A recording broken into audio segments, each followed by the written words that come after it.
are you ready to start? I am ready. My body is ready. Then I'm going to give you a 5-second countdown if you want to put your slides up. Excellent. 3, 2, 1. Hold on. Got to get my actual thing up. Okay. I'm okay. resetting this. Ready? Up. Ready? Okay. 3, 2, 1. In its relentless quest to seek God, mankind has begun to realize that the best way to find him may not be by looking far into the heavens, but rather by looking deep within the makeup of humanity itself. The past 50 years have provided a fierce battlefield of scientific debate in the human genome. While atheists believe DNA is conclusive evidence of the evolutionary process, creationists see it as a signature of God in his creation. Unlike the atheist, creationists see the genetic codes as an astonishing evidence for a designer who created a marvelously complex, efficient information system for encoding life. So, just what is the genome, and why is it such a pivotal topic on the case of intelligent design? Not surprisingly, the answer only paves the way for more questions. But once the big picture falls into view, it becomes clear that the genome contains divine blueprints for the makeup of God's precious creation. The human genome, also known as the Book of Life, is the sum of all the DNA in an organism. The DNA includes genes, which carries some of information for making certain proteins, which in turn determines physical appearance, certain behavioral characteristics, as well as how well the organism combats specific diseases and other characteristics. When observed in the code form, would contain over 3 billion letters. In the sequence, if the sequence were written in the same font as your average textbook, each page would contain about 3,000 characters, and a single gene would run about 5 pages. The DNA of an average chromosome would fill about 200 average in length books, and the entirety of the human genome would necessitate a library of 4,000 copies. It would take an entire lifetime to recite without taking a single breath. The information within DNA is coded in 4 letters. Each letter are simple chemicals and bases: adenine, cytosine, guanine, and thymine, respectively referred to as A, C, G, and T. Each pairs with a complementary letter on the opposite strand of DNA. As such, C will always pair with G and A with T. These base pairs form the rings of the double helix. A sample of the key DNA code will look like this. The strands of DNA themselves occupy the nucleus of a cell. The nucleus of a cell. The nucleus of a cell. There we go. Tightly coiled thousands of times, and the space between each measures 0.34 nanometers, or at least 1 billionth of a meter. Yet, with fully extended, the DNA of a single cell would stretch about 6 feet in length. The period of the end of this sentence would comfortably hold 200 cells, or 400 meters of DNA. The human body contains roughly 100 trillion cells. If all the DNA of a human body were stretched out and laid end to end, it would run back and forth from the Earth to the Sun 20 times. A teaspoon of DNA, according to the molecular biologist Michael Denton, could contain all the information needed to build the proteins for all species of organisms that have ever lived on the Earth. And, quote, there would still be enough room left for all the information in every book ever written.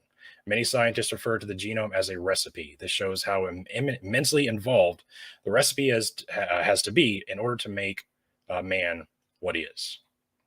But for more understanding of this truth, DNA would have to be sequenced, a topic that cannot be discussed without first hearing the name Fred Sanger. Fred Sanger was a pioneer in protein and DNA sequencing. He's one of only 4 Nobel Peace Prize winners. Stanger was modest even to a fault, storing his medals in the attic, and he even turned down a knighthood. Stanger insisted that he only attained his place at Cambridge University because of his rich parents, and thus was reluctant to accept recognition for his works. Nevertheless, Stanger developed a method of sequencing the genome that scientists will forever be grateful for. Stanger's method involved synthesizing a new strand of DNA that was complementary to a single-stranded template in which that the identity of the last letter was marked. The order of bases in the new strand is determined by the template. G always pairs with C and A bonds only with T, along with the bases of enzymes that make new strands. Stanger included a modified dideoxynucleotide, or chain elongating inhibitors of DNA I'm going to mess up this up bad. Polymerase. This deoxy is incorporated into the growing DNA strand as normal, but cannot form a chemical bond with the subsequent base in the strand, which subsequently stalls. The same procedure is repeated for all 4 deoxynucleotides, producing a mixture of DNA strands at varying lengths. These fragments are all separated by size or a gel and a sequence read from a ladder of radioactive bands. This method was later named the Stanger method. Other methods were developed that would challenge Stanger's, but Stanger's was faster and easier, and he would provide that, as he would prove in 1977, when he, along with some colleagues, sequenced the bases of 5,373 bases of a virus called OX174, the first complete genome of a DNA virus and the largest sequence determined to date. To understand this a little better, Princeton physicist Freeman Dyson offers a simple analogy. He compared this finding to an exceptional Mozart violin duet, where the violinists play facing each other using a single sheet of music laying flat on the ground. One violinist plays from the top down in the regular manner, while the other plays upside down from bottom to top. Quote, "I like to call Fred Sanger's virus the Mozart virus," wrote Dyson. "It shows that nature can compose a genome as cleverly as Mozart composed a duet." In order to better understand the sequence of chemical base pairs, which make up the DNA of humans, the Stanger method was utilized in a global effort that would take 13 years to complete and cost $3 billion. It remains to date one of the greatest scientific ambitions ever performed and is often compared to the moon landing. This effort was called the Human Genome Project. Dr. Alnitsky teaches that the Human Genome Project was in an international research effort to determine the sequence of human genomes and identify the genes as it contains. The project was coordinated by the National Institute of Health and the U.S. Department of Energy. Additional contributors, including universities across the United States and international parties in the United Kingdom, France, Germany, Japan, and China. The Human Genome Project formally began in 1990 and was completed in 2003, 2 years ahead of schedule. The Human Genome Project was revealed that there are probably about 20,500 human genes. The completed human sequence can now identify their locations. This ultimate product of the HGP has given the world a resource of detailed information about the structure, organization, and function of the complete set of human genes. This information can be thought of as the basic set of inheritable instructions for the development and function of human beings. The Human Genome Project revolutionized the way scientists identify the genetic cause of diseases, allowing progress in a tiny fraction of time this took in pre-genome days. In addition to the Human Genome Project sequenced the genomes of several other organisms, including brewer's yeast and roundworms and fruit flies.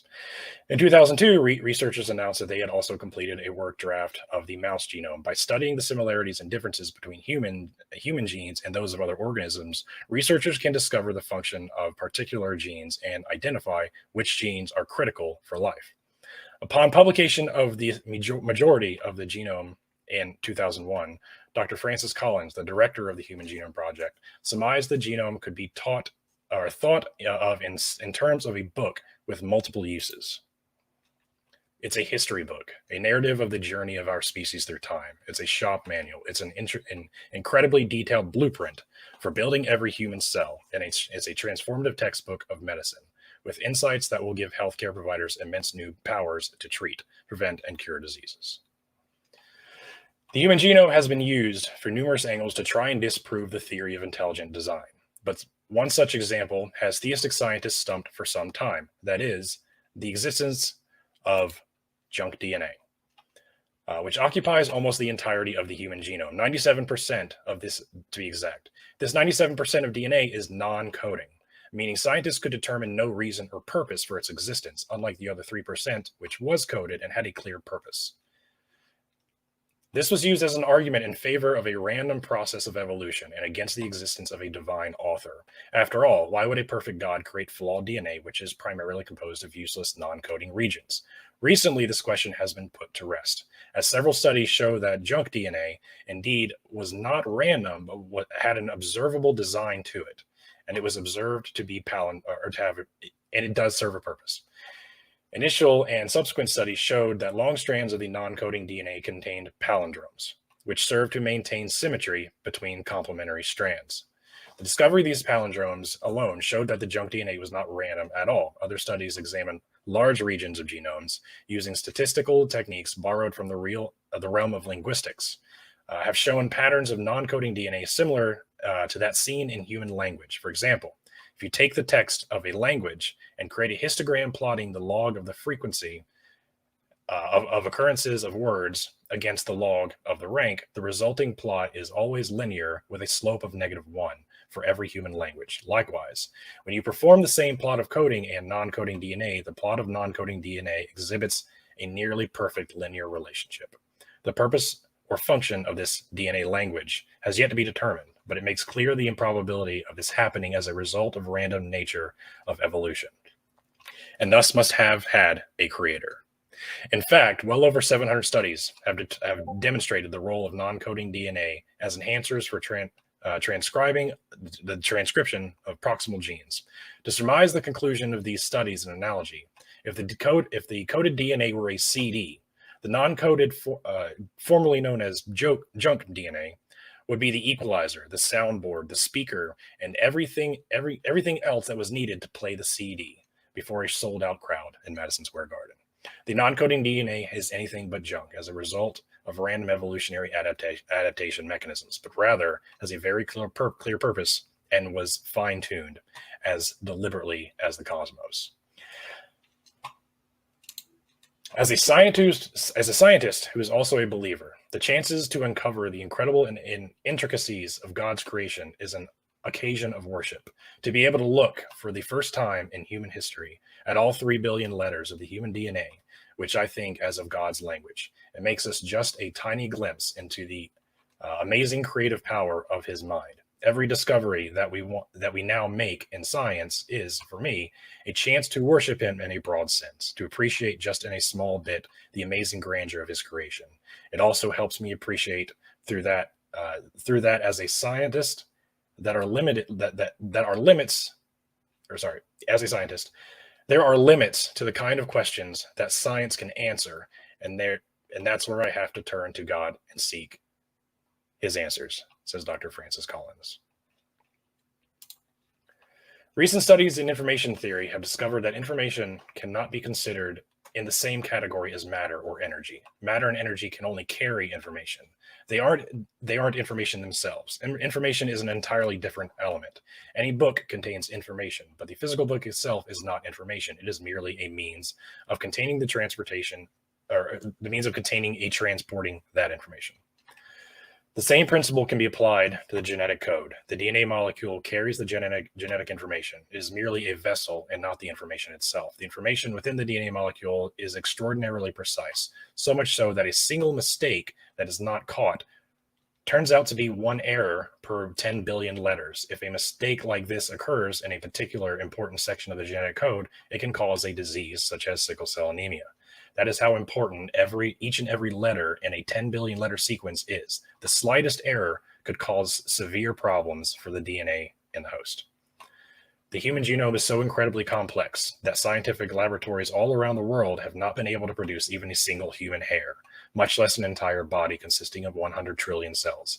Darwinian evolution could try to explain this with some argument about the complexity of the human organism, but they would have to address the information dilemma. How can information so meaninglessly, but so precisely be created by accident, mutation, or even natural selection? None of these contain the mechanisms of intelligence that is so obviously needed to create such a complex information like that which is found in the genetic code. Evolutionists are uncharacteristically silent on the subject. They don't even have a working hypothesis about it. To believe the genetic code gradually evolved in Darwinian style would break all known rules of how matter and energy and the laws of nature work. Atheists begin with the assumption that the universe has been around for eons and that they can explain everything by time and chance. But there is not enough to explain how DNA might have gathered into strands at random, or how the genetic information got there in the first place. But the presence of genetic information isn't the only task that skeptics of intelligent design have to deal with. Evolutionists must also explain the machinery to interpret DNA. In other words, It's not enough to explain how random letters could eventually fall in the order the dancer is graceful. These letters still don't mean anything unless you have a pre-existing language system for interpreting those letters. The dancer is graceful. Has meaning, but only from a modern English speaker. Biochemist Dr. Duane Gish, a strong advocate in the creation movement and vice president of the Institute of Creation Research, observes about the human genome. Do I have a slide for this one? I can't remember. I do. The genetics are so incredibly complex and can be marvelously interrelated that it's absolutely going to demand an intelligent source. The idea that all of this, what's that? 5-minute mark. The idea that all of this could have come about by random accidents, genetic errors, and so forth is just simply beyond comprehension. He explains, for instance, that cells must have an increasingly sophisticated editing process to ensure that each gene is reproduced error-free.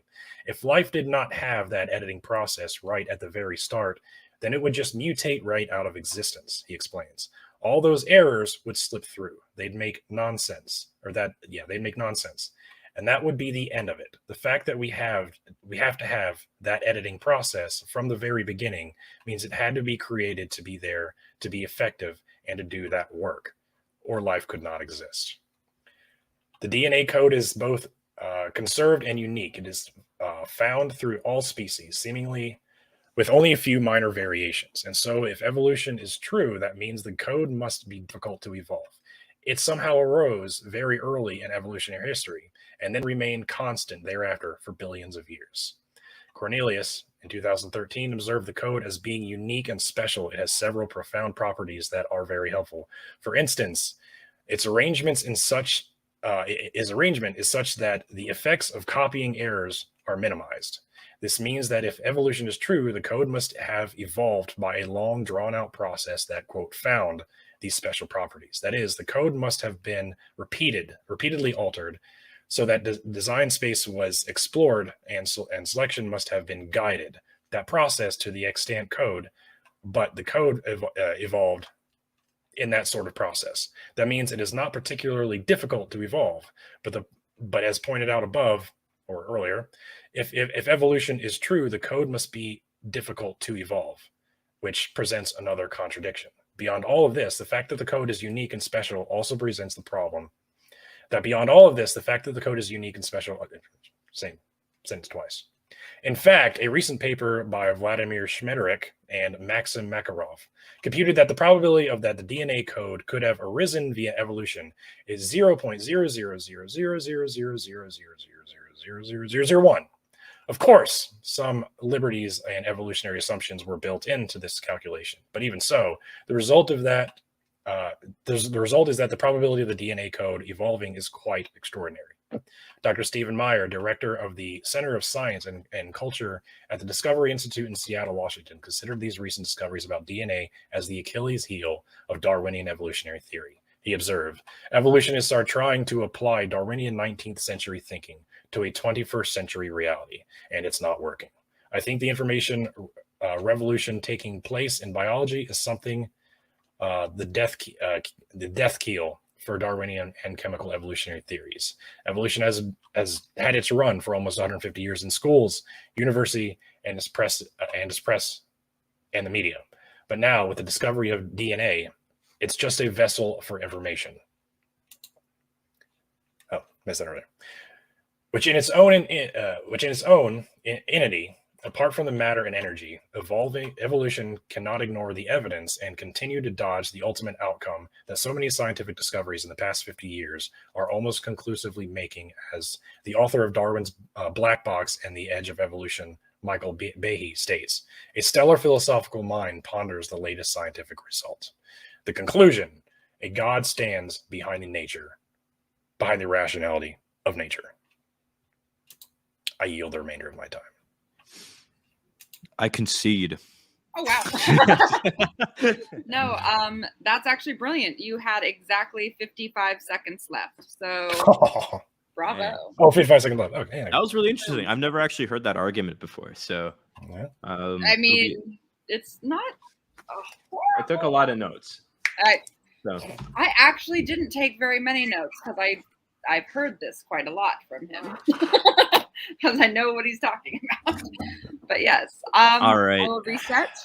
All right. I might go over. Just is that okay if I go over He by a little conceded bit? a time, so I will actually be giving you 21 minutes. Oh, beautiful. Okay. So give me just a second to reset. Just finish your spiel. You're good. And I will let Okay. you know when to start. Hold on. I guess I got to bring your thing up, don't I?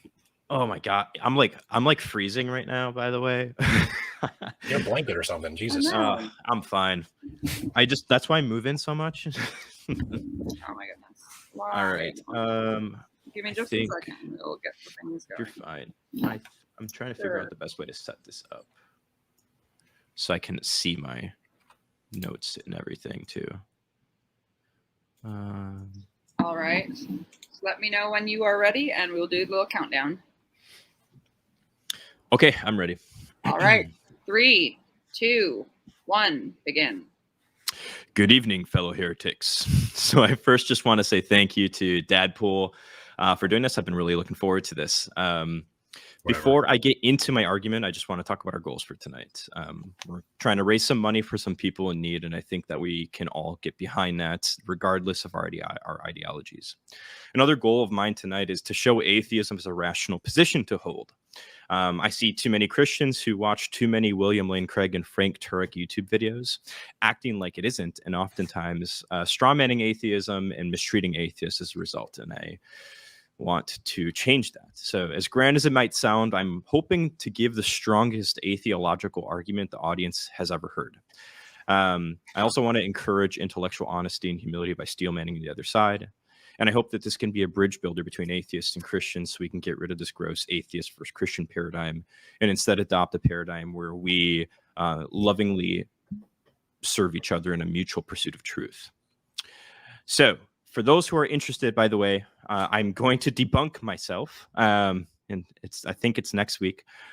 So if you're a Christian and you're bothered by this argument, please just wait until the following week where we do this. So to my argument, I see Nat laughing in the background.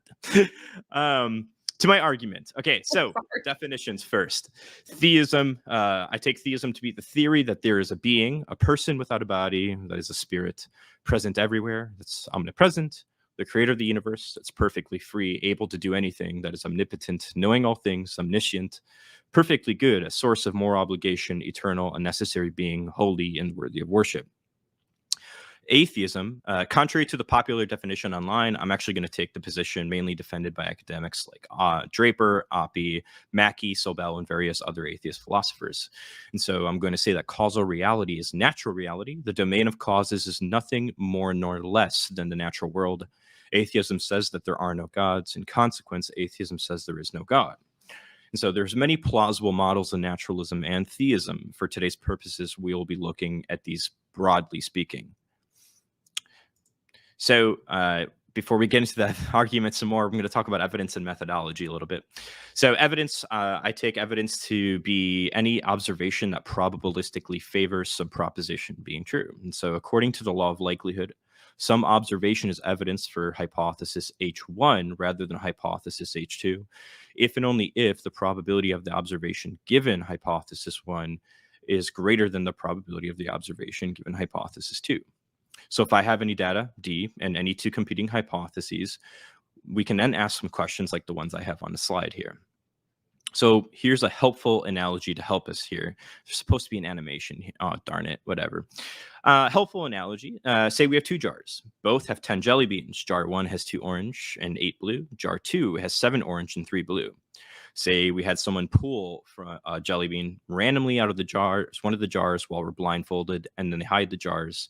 The blindfold comes off and we see we have 1 orange jelly bean. The question now is, which jar did the jelly bean come out from?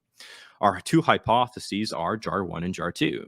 And now we ask, which did it come from? It's obvious that it probably came from jar 2. Well, why? Because jar 2 has more orange jelly beans than jar 1. So probably it came from jar 2 because we'd expect it to come from jar 2. And we can formalize this by saying the probability of an orange jelly bean given the jar 2 hypothesis is greater than the probability of an orange jelly bean given the jar 1 hypothesis.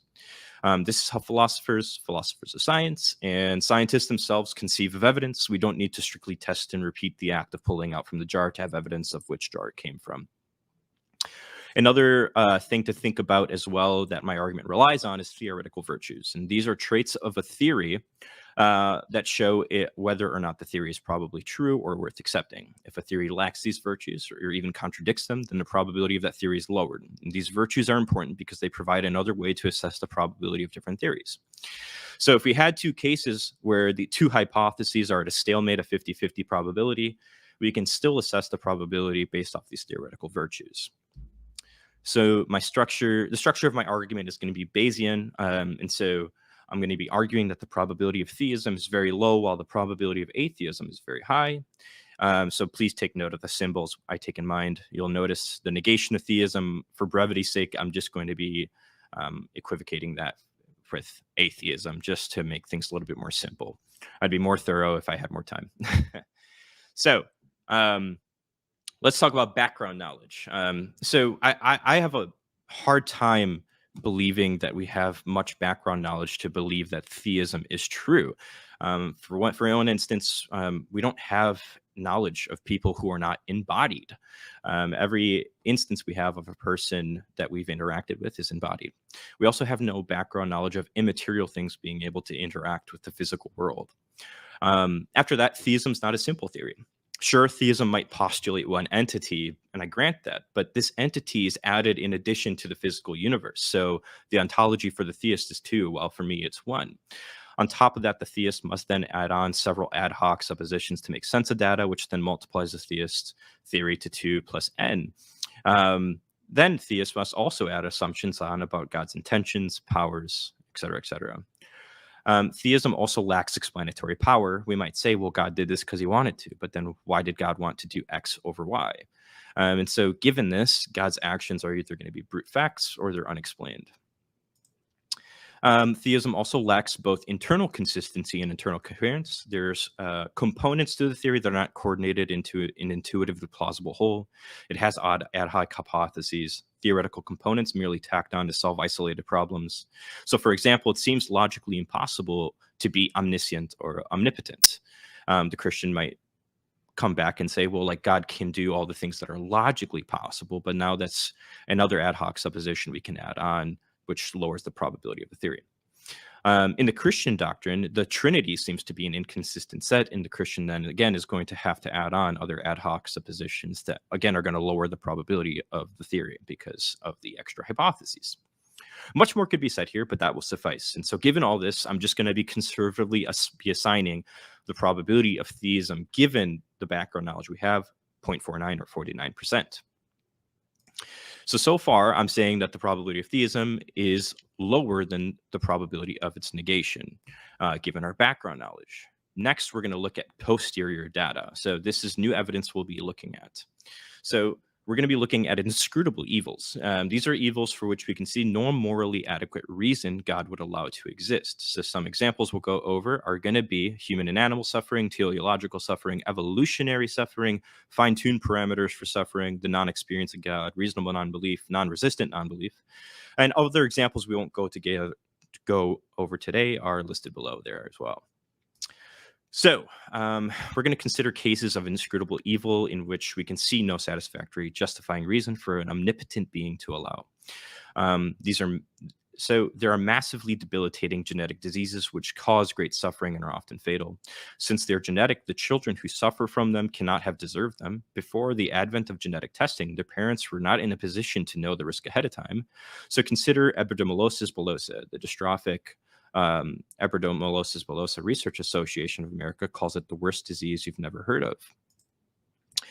So here's a quote from a father with a child who has it. Imagine being unable to hold your child because of the pain and suffering your hugs cause. Imagine a child who will never know what it is like to run, skip, jump, or play games or with other children, because even the slightest physical contact will injure his skin. Worse yet, picture an infant who cannot crawl because he has blisters forming on his hands and knees, or picture a child who cries each time he's bathed because the water touching his open wounds hurts. Now go on a step further and imagine that pain magnified more than 100 times. Imagine blisters all over your body, inside and out, blisters that don't heal but keep coming back until they're replaced with scar tissue that causes your fingers and toes to fuse together and your throat to close.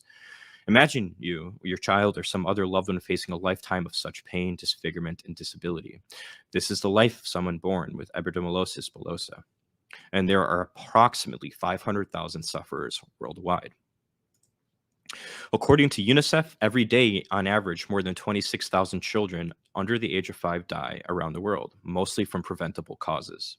Tens of thousands will die today and tomorrow and so on, about 9.7 million a year. The children, of course, are completely innocent. If wrongdoing contributes to their plight at all, it's the wrongdoing of others. And every time one of these children dies, about 26,000 times a day, is an occasion to pose the question, why must it have been allowed, or why was it necessary? We also have the problem of dysteleology. So there's pre-human animal suffering. Unimaginably, vast numbers of animals lived and died, and almost certainly many of them suffered greatly and pointlessly in the millions of years of animal life before our own species arrived around 200,000 years ago. According to most theists, they could not deserve suffering, could not be morally improved by it, and they cannot be compensated for this in the afterlife. And the same thing goes for any post-human animal suffering that has come about because of our own choices. There are also natural disasters, such as the Indonesian tsunami of 2004. 150,000 or more people died, 500,000 were displaced, and there was enormous economic harm. Since so many people were caught up in the events, it's implausible that they all deserve the suffering and death that came their way, or if they survived, deserve the loss of loved ones, homes, and livelihoods. The probability that this event was necessary in order to bring about some greater goods, soul building, or whatever is very, very low. There's also fine-tuned parameters that are surprising on theism. From what we know so far, 99% of the universe is uninhabitable by life, especially embodied moral agents like us. The Earth's atmosphere is not strong enough to keep us from getting cancer. The fine-tuning of evolution led to hundreds and thousands of animals going extinct. Other examples, the Earth is designed in such a way that it needs to have earthquakes, hurricanes, tornadoes, volcanoes in order to maintain natural function. The human appendix is a vegetal organ that thought to serve no purpose. Appendicitis, an infection in this organ, is certain death without medical intervention. And again, these are really surprising on theism, and theism doesn't really offer any explanation for these datum. Other examples are going to be non-belief. So we have non-experience. There exist many people who would believe in God if they were given an experience of him. And oftentimes these people are going to devote much of their time to reading the Bible, prayer, meditation, avoiding all to experience the non-existence of God. Then we have reasonable non-belief. There exist many people who have reasonable non-belief. That is, people who cannot be held epistemically culpable for their non-belief. And then we have non-resistant non-belief. There are people out there who sincerely want to believe in God, look at all the evidence and seek to experience him, and yet remain in unbelief. And I'm going to argue that theism still lacks the explanatory resources and the probability that God just allows this because it's necessary for greater good or soul building or anything like that. It just seems implausible. And so we clearly live in a world full of inscrutable evils. But now the question is, are any of these evils gratuitous? A gratuitous evil is a morally pointless and may, for present purposes, be defined relative to the powers of supposed omnipotent being. Gratuitous evils are those which an omnipotent being could not allow without wrongdoing, those for the allowance of which there is no morally adequate reason. And so the argument is, if God exists, there's no gratuitous evil. Probably there is gratuitous evil, therefore God does not exist. Premise 1 is uncontroversial since it amounts to the claim that there is, if there is a God, he wouldn't do something that he wouldn't do. Premise 2 sets the framework for the remainder of my argument. And so if, as I shall argue, the premise is probably true, then equally probably there is no God. So we're going to bring this all together. What is the probability that there is some gratuitous evils, G, given some number n of instances of inscrutable evils, I, given some number n of instances of the data in view? So for the first instance of I, we have the following formula on the slide. To go beyond a single instance, we could in principle plug the result from our first calculation into a second and repeat the process, but that's going to be pretty tedious. And so here's the formula I'm going to be using for generalizing the instances of inscrutable evils. So to illustrate, let us assume that the prior probability of theism considered apart from the evidence of I is going to be 0.99 or 99%. Now remember, I'm not actually conceding to this point. This is just for showing the force of inscrutable evils. Further, since it's logically possible there are no instances of gratuitous evil, let us assume that the prior probability of there being gratuitous evil is only 0.001, and that the probability of an instance of inscrutable evil is only 0.001 if there is gratuitous evil, and 0.00099 almost as likely if there is not gratuitous evil. These numbers are going to be really generous to the theist, and I'm assuming these really generous numbers and I'm stacking the case against myself at this point just to kind of show how difficult it is for the theist to take these inscrutable evils into account. And so if there were only 1,000 instances of inscrutable evils, we get the following. That is, there is a greater than 95.8% chance that there is gratuitous evil, beginning with the modest assumptions and a small number of inscrutable evils. For a world containing many inscrutable evils, the probability of gratuitous evil would be high, except where the prior probability of gratuitous evil is very low, or where the ratio between the two is very close to 1.0. So when we do the rest of the math, the probability of theism given the probability of gratuitous suffering given 1,000 instances of inscrutable suffering is 4.2%. In conclusion, in section 4, I argued that the probability of theism given our background knowledge is 49%. In section 7, I granted that the probability of theism is 99% given the background knowledge to show the force of the posterior evidence.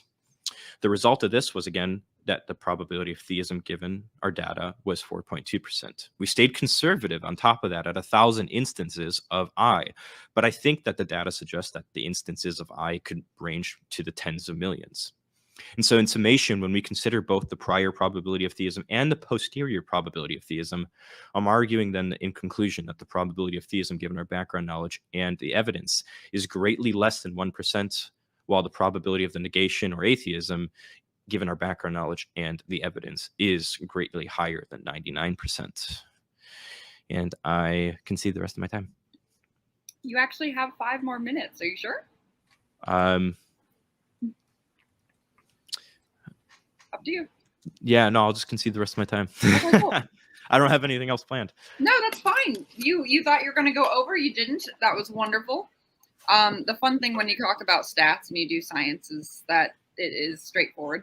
So yeah. that's one of the things you were like, oh, I tend to when, well, you said I have a script, so it made me stay on point. The script does help a lot. We got a lot of good points to work with back and forth. I'm really liking this. This is fun. Also, I need like a full-on video of Thanos in the banana suit at some point. I have to find it, but I can do that for you. Jesus, Nat. What did you just break? My dog scared herself. Oh. She farted and scared herself. And she hit the table and it fell over. That is funny. I'm so sorry. It's okay. It wasn't in You the don't have middle. to It wasn't apologize in for the that. middle of my. It wasn't in the middle of my thing. So. Yeah. Well, I was muted, so that I kind of wish that would have happened like earlier. I'm sorry. Oh my god. Okay, so let's move on to the discussion portion. Thank you, Nick, for the super chat. Quick reminder for anybody who is just tuning in. Every super chat will be donated to rescue.org, which helps with humanitarian helps with refugee crises around the world, like Ukraine. So if you got super chats, send them, and yeah, we'll make some hopefully generous donation. All right. So we're gonna have open discussion, and if it gets to be too mean, I don't think either of you guys are gonna be mean. I just have to say this. I will jump in, and I will jump in and save you, and I will say we're gonna try and stay on topic as much as possible. Yeah, I can't imagine that things will get mean unless Not Deadpool between decides you to. two. I don't expect it to. You guys. Your face Yeah. is stupid. Oh yeah, We're going to attack the idea, not the person. Okay. Oh shit! Sorry. Sorry. Hey, Forgot the rules. Theist. Captain. I know I'm supposed to exhibit God's love and all that. Yeah, no, we're going to attack the idea, not the person. I'm a sinner saved by God's grace. So Okay. I'll Okay. ask for Well, forgiveness we're all later. sinners in his eyes. Anyway, let's go ahead and get started on that. Cool. And you guys may begin. Oh, you haven't started the timer yet? Jesus. I just did. All right. What do you want to do, Deadpool? Do you want to go with my questions for you, or? I don't really have any. I took no notes. I just listened. Fair enough. That's my style. Well, what did you think about my argument? It was very convincing. I'd say I'm almost there. I'm almost there. Just a little bit more. I swear, if you pull like a reverse Matt Dillahunty, What do you mean reverse Matt Dillahunty? I'm not convinced that it'd be. I don't know. It'd be like I'm not convinced, kind of a thing. Oh yeah. So, yeah. Do you have like okay. Well, if you're still thinking, because that like if you're still thinking about my argument, I can kind of go into some of my issues with yours. Sure. Okay. Cool. Okay. So I guess I want to ask a clarifying question first. I'm unclear on this, like the strength of the conclusion of your argument. Because there were times where you said probabilistic things, and then there were times where you're saying, like, given this, like, there must be a mind behind this data.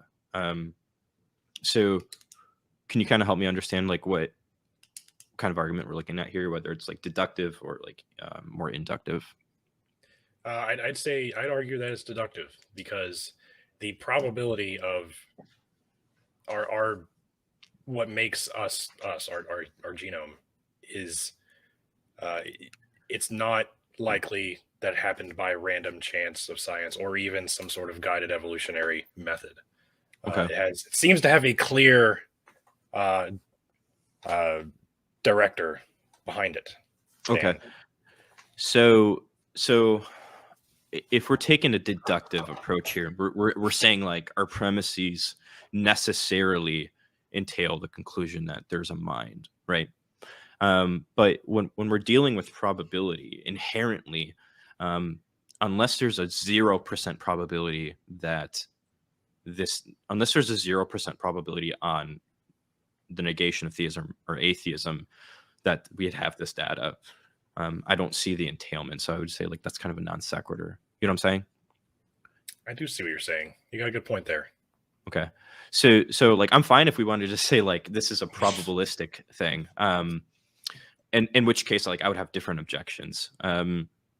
So in one sense, we're kind of saying like, hey, would it be fair to say that your argument is sort of like, hey, we have all this DNA, and this DNA's information only comes from minds, kind of a thing? Or are we saying, is this more like a fine-tuning argument? It's more of a fine-tuning argument. Okay. Because there's the pupper.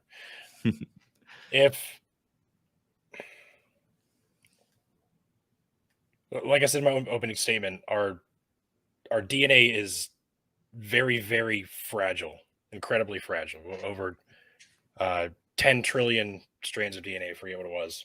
But if there's a single flaw in a single strand, the entire structure collapses in on itself, and it will... Shut up, Nat. Stop shaking your head. You're supposed to be helping me.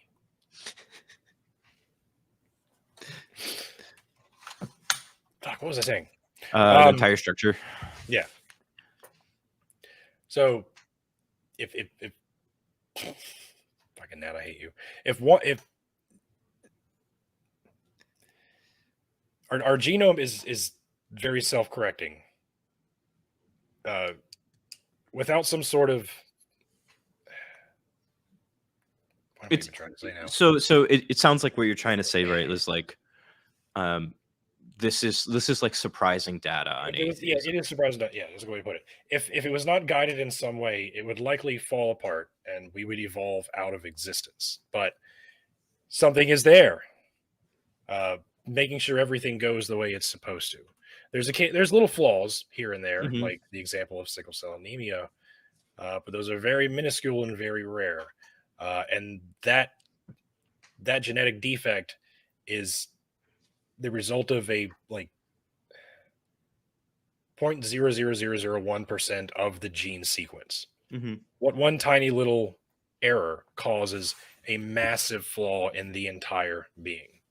So why isn't there more flaws present? I think it's because there is a designer, if you will, Yeah. uh, So, guiding the process.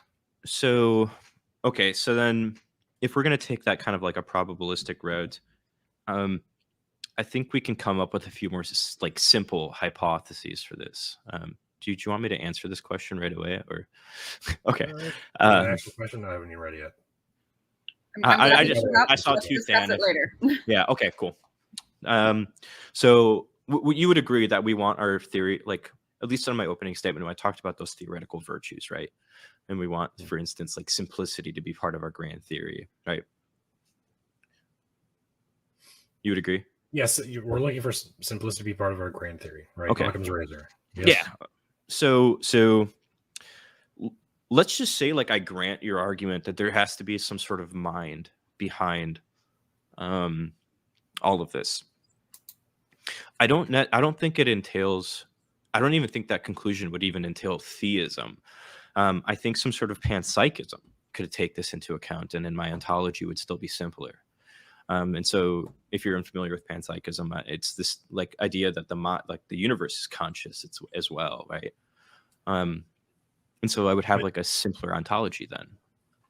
How would that be simpler, saying that the universe is a one conscious mind, like, is that like pantheism? Another way you could think of it? It'd be a little bit different because like pantheism would still say that like some sort of deity exists and it's just like one with the universe. Maybe is it pantheism or pantheism? That God is everything and everything is God. It's kind of the same. So I'm not even going that far. All I'm saying is consciousness is just fundamental to like the material world. How would consciousness be fundamental to the material world if we are unable to measure or observe consciousness in a way that we can really understand it and maybe to some extent recreate it? Well, so I think that goes into like some philosophy of mind stuff. So for instance, I actually do think it's like logically impossible to be able to actually observe consciousness, right? And so like when we dig into philosophy of mind, we can observe correlative data between what's going on in our brains, but we can't measure like the first person experiences. We can't measure like our first person experience in qualia, right? And so even on panpsychism, we wouldn't really expect to be able to measure that stuff.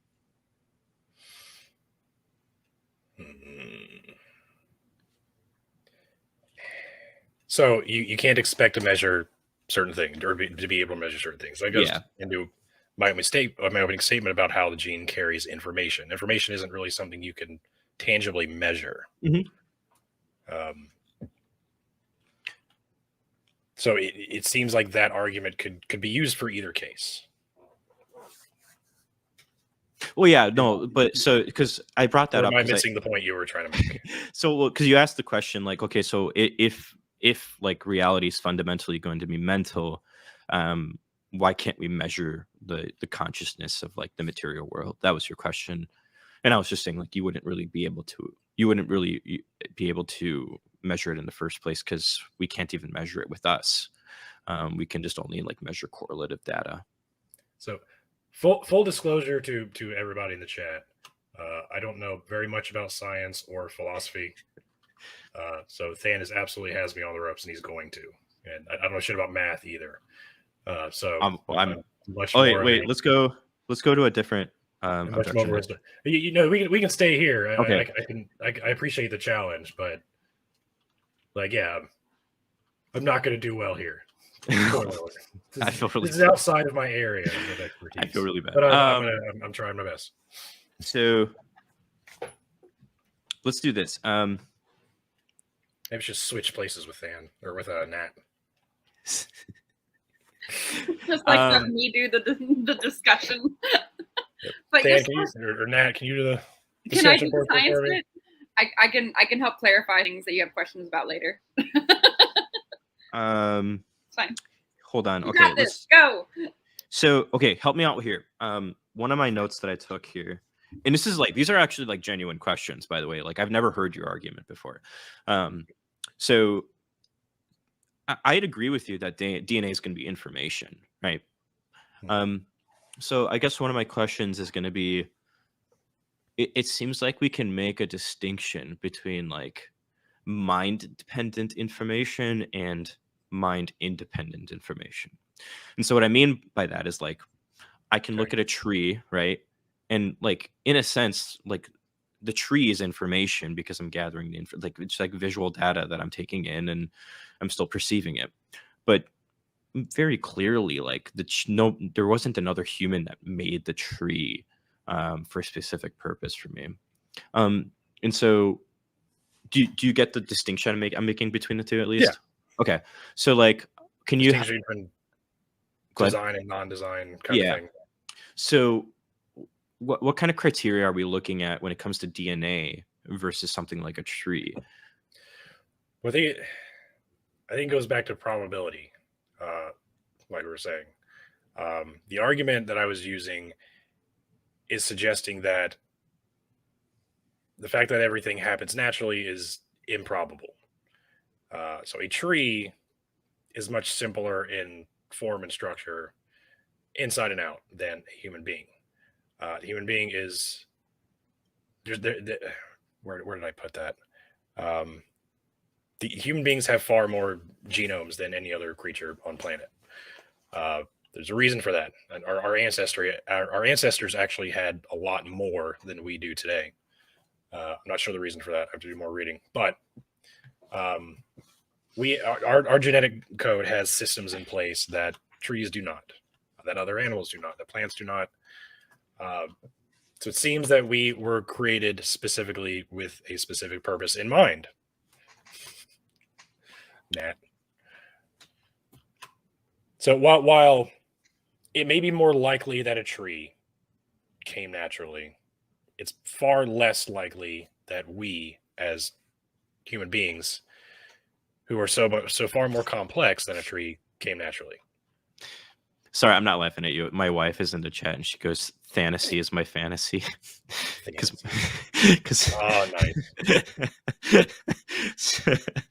Jeez. My wife's watching too, but she's at work, so she can't comment. That was just funny. Okay. So you're saying like it comes down to probability, and I get that. And like, again, side note for the audience, like I am role playing as an atheist, but these are also like really genuine questions I have. Okay, so are you saying kind of like that the complexity of the human genome lends credence to this idea that it's more like mind-dependent information than it is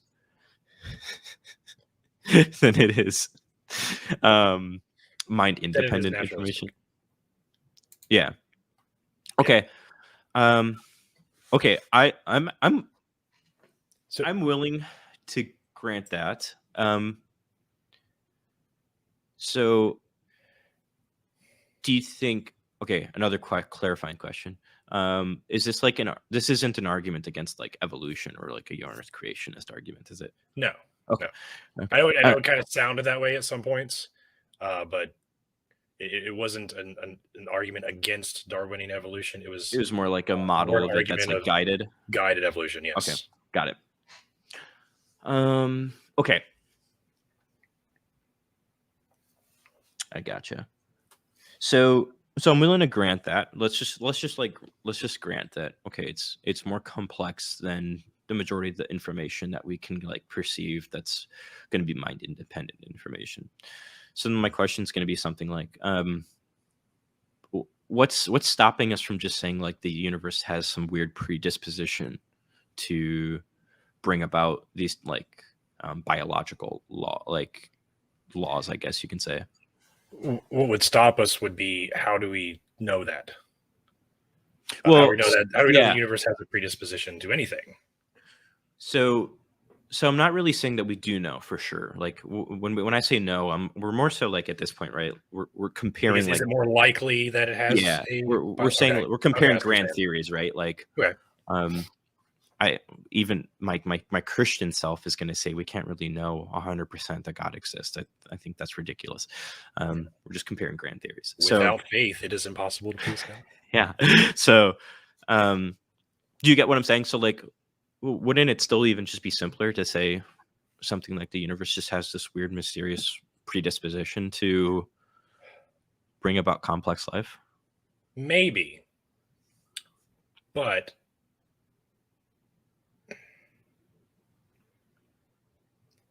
I think that an intelligent mind guiding the processes has more explanatory power than the universe just has biological tendencies. Okay, so let's talk about that. So if we're gonna say that like a mind has better, like at first impression, it seems like you're right, but I guess then the question is going to be like, well, what explains right? what's going to explain like what's going to explain God's intention to do that? Well, that's a whole nother question.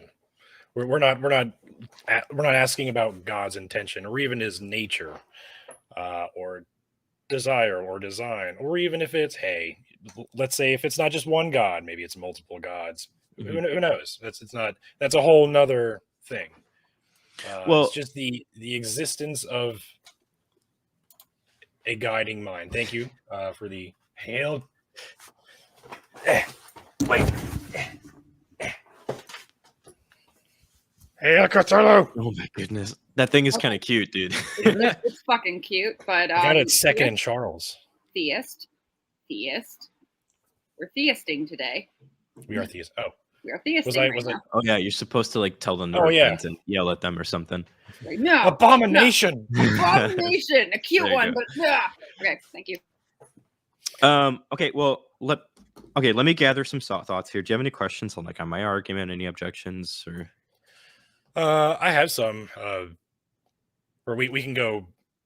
Whatever you want to your stuff if you don't have more. I have more, but I just figured I've been questioning you for a while and figured I'd give you a chance. Okay. Yeah, take a break. So, Bayes' theorem. I do not know much about Bayes' theory, so good on you for knowing. It seemingly. So I can give you like a bird's eye view of what I argue. I understand that it's a it's a theorem of probability. But yeah, give me a bird's eye view. Yeah. Okay. So for the benefit of the audience, maybe the audience doesn't know. Yeah, for sure. I'm good, but that maybe they need to. Yeah. Okay. So did you get? So are we clear on the distinction between inscrutable suffering and gratuitous suffering that I made? Inscrutable suffering would be like maybe more naturalistic, non-intentional. So or how would you? Yeah. So the distinction I'm making between the two is inscrutable suffering is like describing this state of affairs or these situations in which we have any situations and we're thinking like, okay, it's unclear as to why God needs to allow these events in order to achieve any like greater good or soul building or something like that. And a gratuitous suffering is an instance where it's not possible or like there is no actual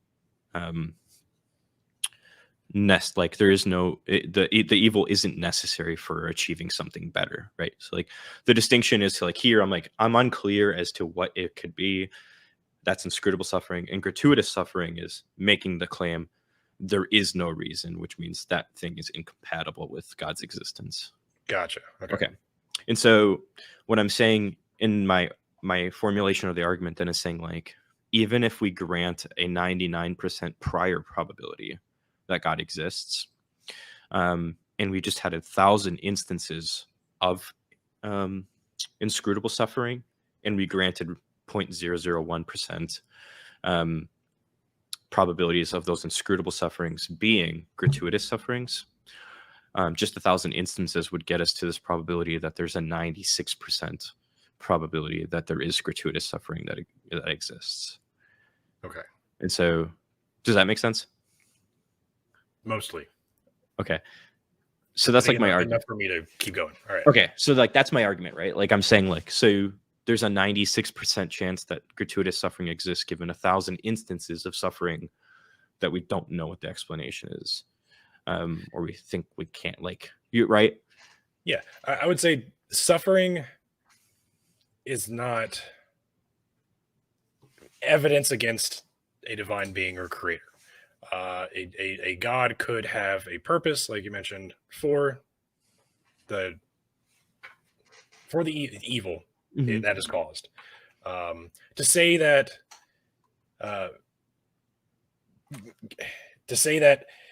evil is evidence against the existence of God is ad hoc.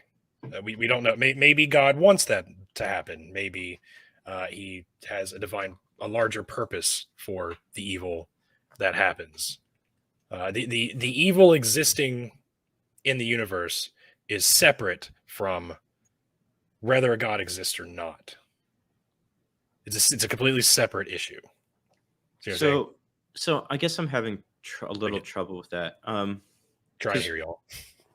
Say what? No, I just said I'm trying here, y'all. We will address his argument at the end. Oh, I was confused where you were. Okay, I saw the thing. The guy's bringing up some fun stuff to talk about, but we're gonna try and get through this, and then we will bring it back. Okay. Yeah. So I see what you're saying. So like you're saying, there's this epistemic like disparity, probably, right? Like I'm looking at even the argument for a deistic God. Mm-hmm. And any form of evil that happens would be completely separate from a deistic God, a God that created the universe and then went to get a pack of cigarettes. Yeah, just never came back, right? So it's two separate. Yeah, suffering would be just fine on deism. So it sounds like what you're saying though is like given all this suffering, right? Like, are you really saying like we're just not in a position to really know whether or not all these instances of suffering are going to be gratuitous? Because like that's a decent approach, right? Like we can say something like, well, we have like this finite view of time where God would have like this infinite view of time, and so he would know, let's just say like one of these instances that I brought up with like those kids being sick, like for all you know 2,000 years from now something happens as a result of that. Kind of a thing. Yeah, and we also have, this is the only planet that we are aware of that has life, especially intelligent life, and it's the only planet that has the kinds of natural disasters. Of course, other planets have storms and things, but our planet is fairly unique in all of the natural disasters that occur on it. You don't really see what we live with here on Earth on any other planet. So it seems like if God not only created us, but he also created this problem, perhaps for us to deal with for some reason. Why that is, I don't know. I'm not God, I don't know as well. But maybe there's something there, Yeah, okay, I see that. Some of these comments are funny. Than looks a bit like Freddie Mercury, especially with the mustache. That's cool. I agree with that statement. That's a compliment. I don't know what he looks like. I know we're debating. Hold on, I just need to look at him here. How do you not know who Freddie Mercury is? Dude, I'm so Freddie Mercury needs to be looked up immediately. Yeah. Oh my gosh. A little bit like him, just a little. So. Jeez. Okay, I see it. People give me comments in my videos all the time. You look like this person. I'm like, who the fuck is that? And so it's usually some like B-list celebrity, and like, oh, okay, so from show I never watched. Hey, Freddie Mercury will always be an A-lister. Okay. Oh yeah, A-lister. Dan, that is a compliment. I will to take be the it. lead singer of Queen. I will take it. Okay. Continue. So let's see. Okay, I get what you're saying. So my question, I guess, is going to be, how about this? If we go back to yours really quick, your argument really quick. Sure. Do you think like an infinite multiverse is possible? Through God, all things are possible, Than. Jeez. Well, okay. So, Yes. I think a multiverse is possible. God is a creator God. Why wouldn't he? Who am I to say that he wouldn't create other things more than just us? I'm convinced. It's good stuff. So, well, this is where you could just like quote Frank Turek and just be like, Than, evil proves God.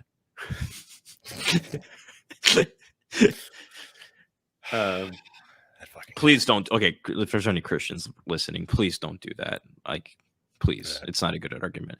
I roast the shit out of Frank Turek on Twitter. It's like my favorite thing to do on Twitter. It's really easy to do. That's not even that difficult. Let's be honest. Yeah. It's not.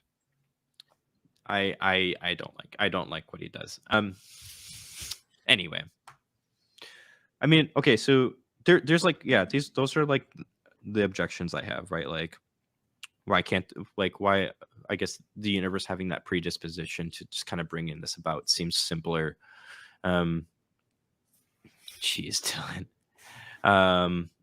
I would give my left testicle and my right testicle to debate Frank Turek. I would watch it. I would also let you give your left and right testicle to debate him. Right. That is.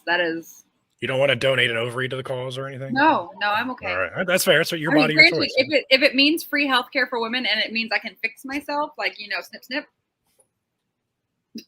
I said before, I'll delete my entire TikTok if Frank. I don't have a significant other to sign off on me going ahead and getting my tubes tied. I have to wait for that. So one of those. Anyway. Yeah. Okay. What was I saying? Yeah. So like, panpsychism, a predisposition theory, these would be like simpler. The ontologies would be less. And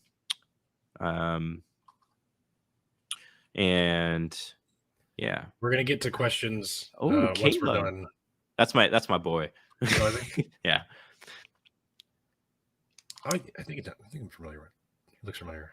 He's been on my channel a few times, and we've talked about like miracle counts, and just kind of going like deep into the methodology and like an epistemology and stuff like that. We've got, and I'm not trying to chicken out. No, you're fine. No, we don't have to go for a full hour because we've kind of covered everything. Good number of if you guys can to address. Yeah, this was fun, man. So confident. Yeah. And I'm not saying we have to end it now. I'm just saying we don't have to go. I'm just letting you guys know whenever you guys are ready, we can move on. It's just I just figured it would be fun to kind of challenge yourselves to try and really get. I do have one argument. I do have one more argument. Do it. Go. Oh boy. And you had me up on the corner against the ropes for a while there, so I hate to have to do this to you. Oh gosh. You leave me no choice. Forgive me, master. But oh no. Behold. The atheist nightmare. It fits perfectly in the hand. You can do it like this. Like hold it westerns. Look at the thumb. Got some thumb action there. Gosh. Like that. Intelligent design, bitch. I really fits in the mouth. Right? There's curvature for the throat. See that? That is not random, son. That is designed. Boom! Get on my level. I guess I'm a Christian. I'm a Christian. Like that doesn't even just prove theism. That proves the Trinity. That proves the incarnation, the resurrection of Jesus, the atonement, inerrancy. Mm-hmm. Young Earth creationism. Yeah. All right. Well. Oh, we do have closing statements, don't we? I'm good. I'm good. I'm good if you're good, man. Yeah, we'll do closing statements. They're only 5 minutes each. Mine will be even less than that. and then we'll get to. Yeah, you know what? You guys have given it so much time. I'm honestly just going to let you finish your whole closing statement. I'm not even going to time it at this point because we are like 30 minutes ahead of schedule. So you guys are good. Cool. Do what you wish.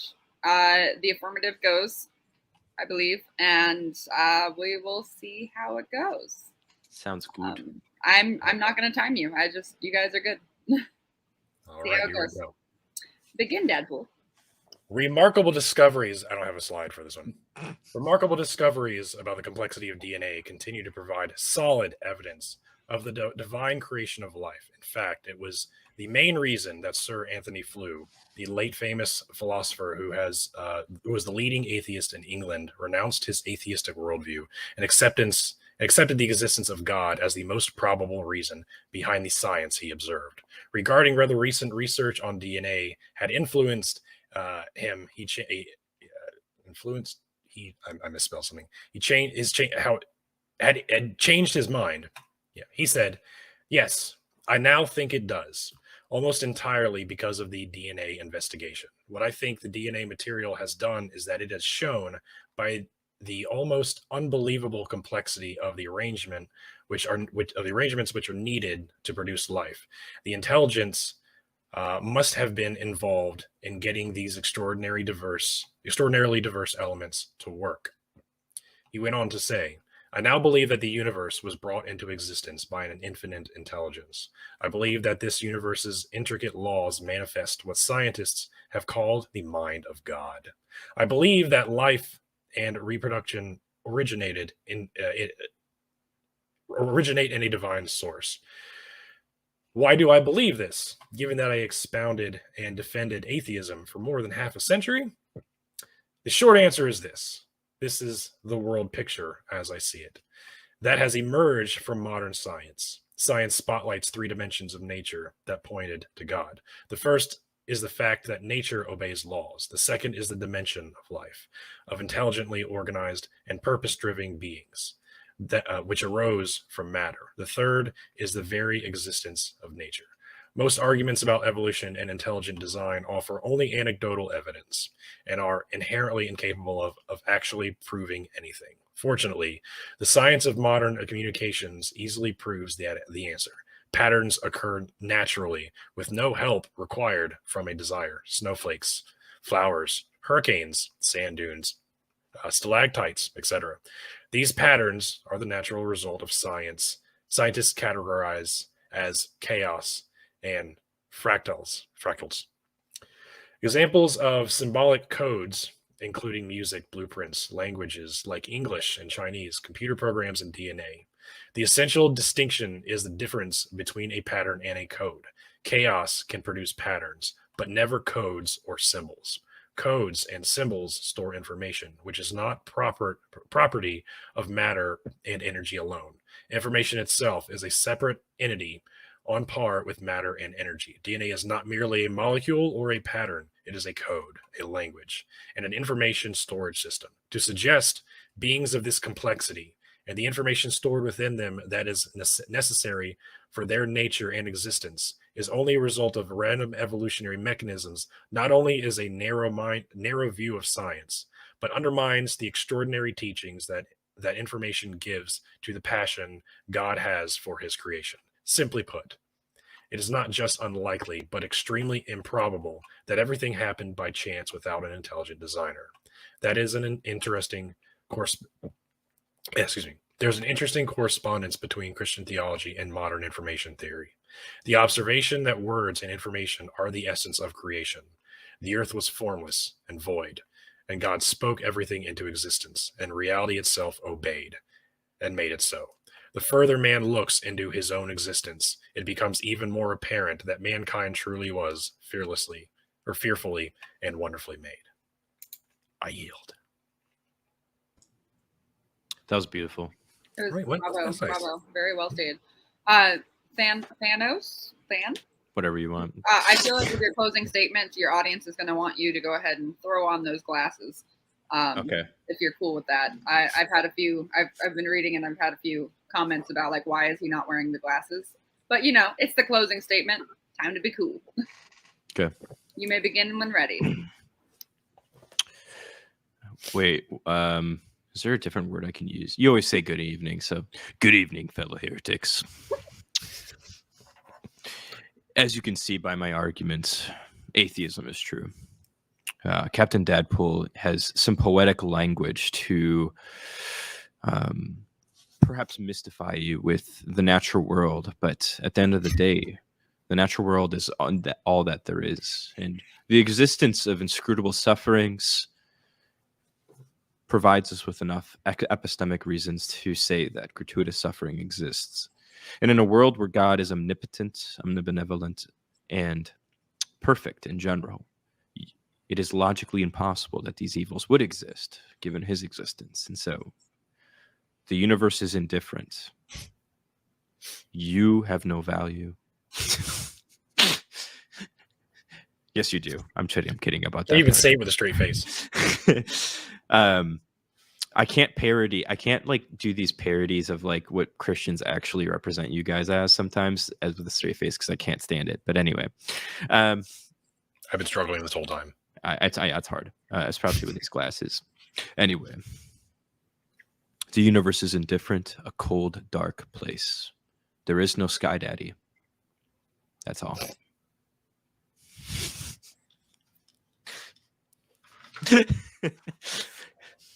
I am convinced. There is no Sky Daddy. That is awful. I'm sorry. That was fucking amazing. Thank you both for coming to this very serious debate. We have a bunch of questions in the audience. We have had a lot of good super chats. I really want to thank everybody for the donations they're giving. That being said, you guys go ahead and cleanse yourselves of your alter egos, and we can actually have a nice discussion regarding some of these questions. Sorry, God.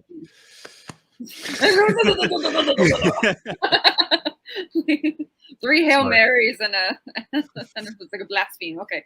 I don't know the actual Catholic thing, but it's fine. Let's go back to what's the space? There's a bunch of questions, yeah. I gotta go. Caleb, I want to talk about yours too, but we had some serious Phineas Levite. Hold on, I wish there was a way to just look at the super chats. Oh, dude, I'm like 600 watch hours away from being able to monetize and get super chats. So I'm like, nice. I can't wait. I'm so excited. Oh, excellent. Good for you. That's good stuff. Okay, so let's see. Phineas, talk about after this topic. Sorry. There it is. Okay. We have from Phineas to Than. If you presuppose the Christian God to make your argument about suffering, you have to presuppose his incomprehensibleness, and his ways are not man's ways, or else you are just straw manning the Christian God. How would you go about this? This is his. Okay, I found it. I need to read. I'm small. I have to. I'm trying to find it and put it up on the screen. It was at 9:49. If that gives you like a timestamp to scroll. That does found help. It. Do you want me to wait till you find it? You can pop it. I'll be there in a second. Okay. Go ahead and read through it and compose your answer, and we'll get things going.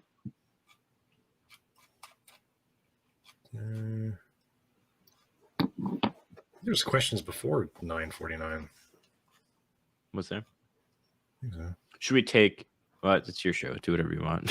Yeah, there are questions before. I just figured that one was like one of the biggest ones. Oh, okay.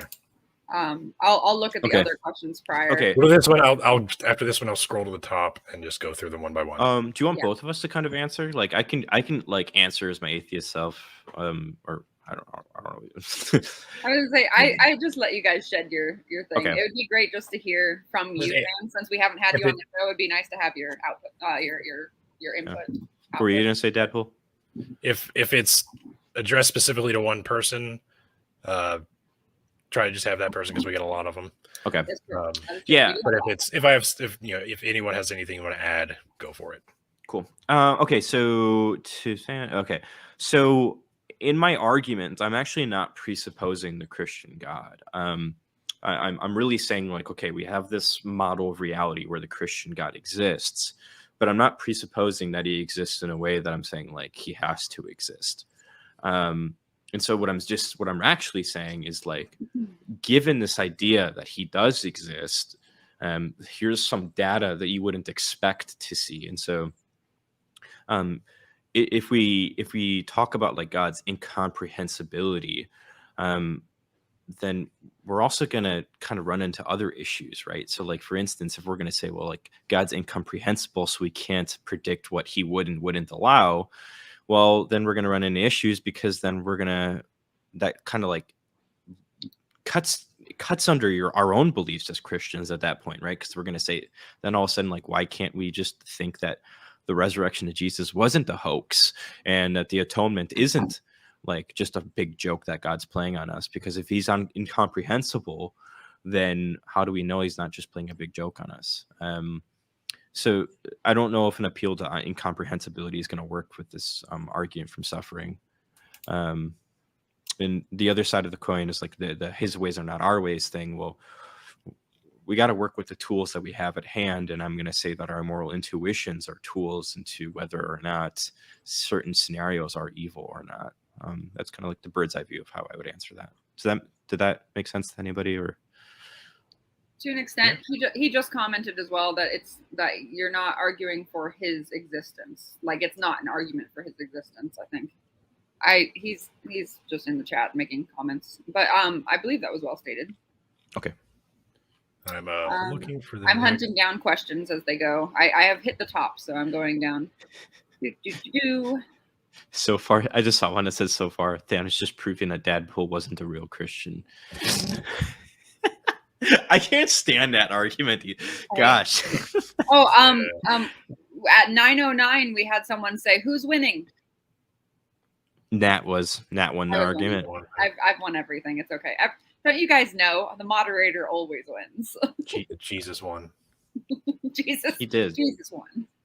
Actually, my dog won. Okay, I passed that question we just answered. So, if the flying spaghetti monster didn't create life, then why is DNA shaped like a pasta? Oh, sorry. Okay, but like, look. So, are we saying that the flying spaghetti monster is like a rigatoni type of pasta instead of like not bad? It's the flying rigatoni monster? The flying rigatoni monster. Okay, you got to get it right. Okay, we'll move on from that one. Obviously, not serious, but yes, there's Phineas's. Okay. Second comment.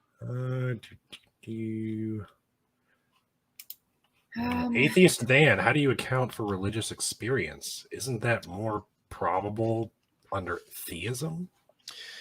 Okay, hold on. So, actually, these are really kind of blurry, so I'd rather we both see.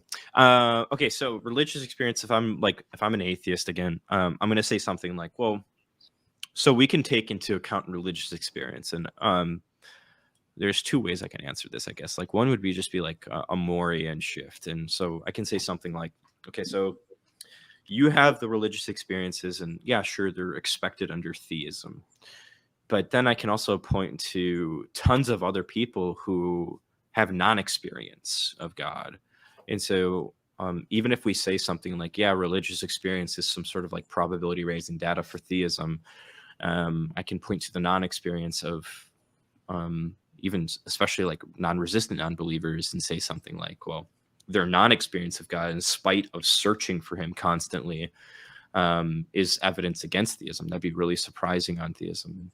We could say something like, well, the probabilities kind of balance, like zero out there. And why does one person have the experience with God and another doesn't when they're both asking or they're both not?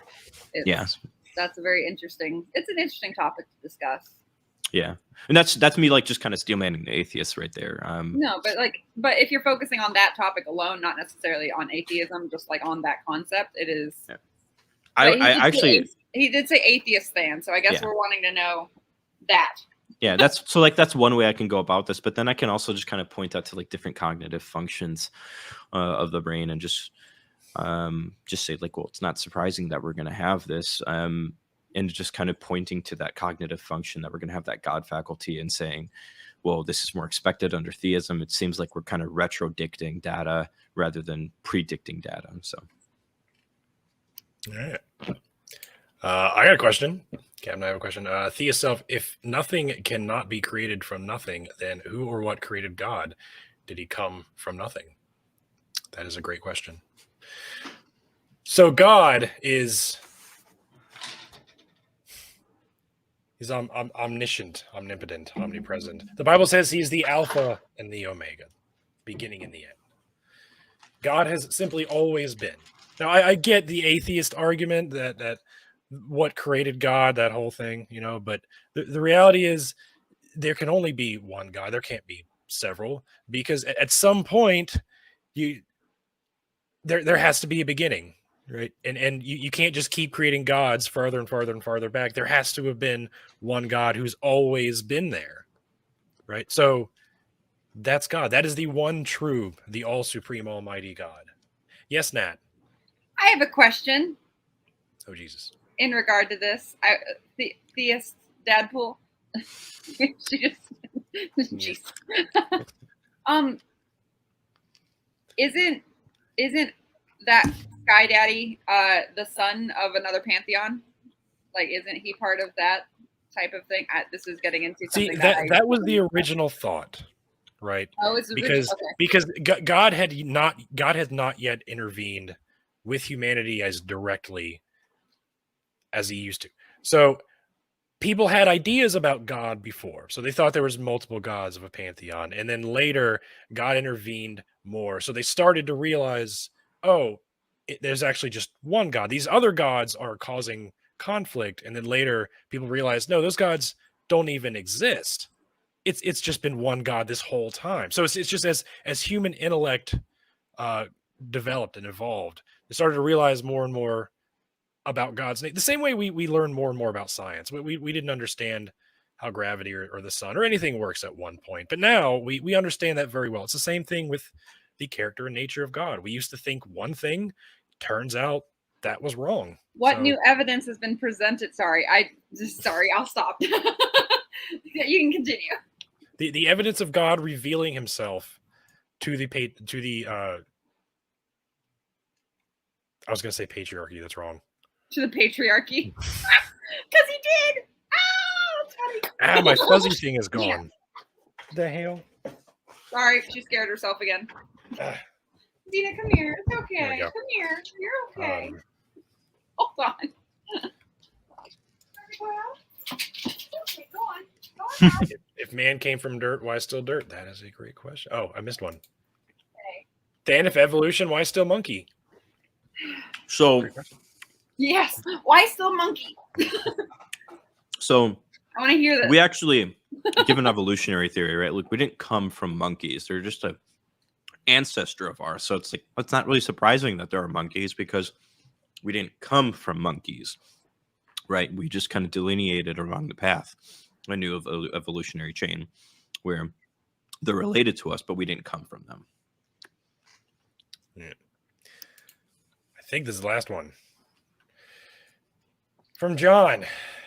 The most probable explanation for the death and resurrection of Jesus is that he was buried in an unmarked grave. Why do you say he was put in a tomb? John, I say that he was put in a tomb because that's what the Gospels say. Okay? And I believe the Gospels. They were written by eyewitnesses. Yes, they were. Of Jesus. They were there. They saw it happen, John. That was hard. Okay, let me try to be even more serious. God, this is hard. This is really hard. I actually agree with what you just said, which is really funny. Well, actually, no, I don't. Because Mark and Luke. That's the whole thing. I would say that it was uncommon for a crucified criminal to be taken down and given an honorable burial. But Jesus being a Jew that had thousands of followers, I think Pilate was afraid to incite a riot, even though he was never afraid of that before. This time he was afraid to start a riot. So he allowed the body to be taken down. He didn't care who Jesus was. He didn't know who he was. He was pretty apathetic about it. He was just like, all right, yeah, take him, whatever. He had better things to do that day, probably. So he was like, yeah, sure, take him.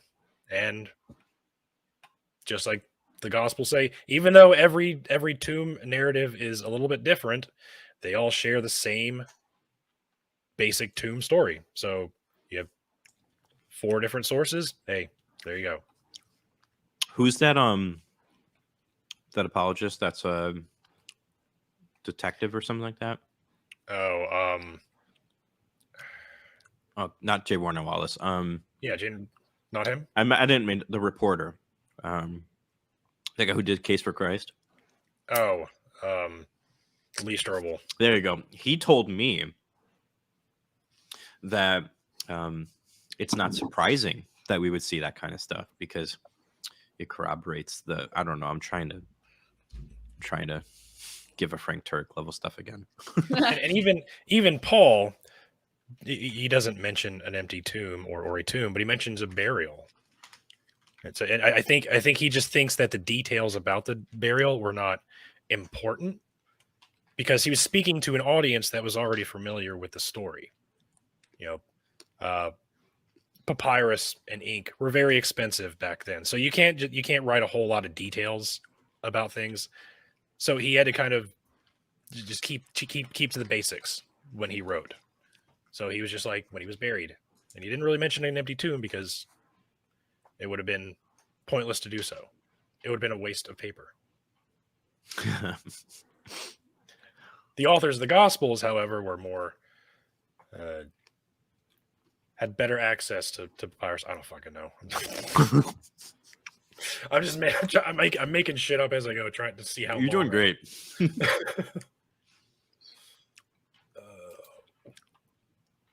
You know, Jesus. That okay. This revelation is what made me an atheist. Are you saying that, or are you? Yeah, I agree. Yeah, that's. I'm just memeing. But see, Okay. I was an atheist most of my life, so. Oh, in a way, Jesus did. That's interesting. We should just have him on the show. I want to talk about Than at some point.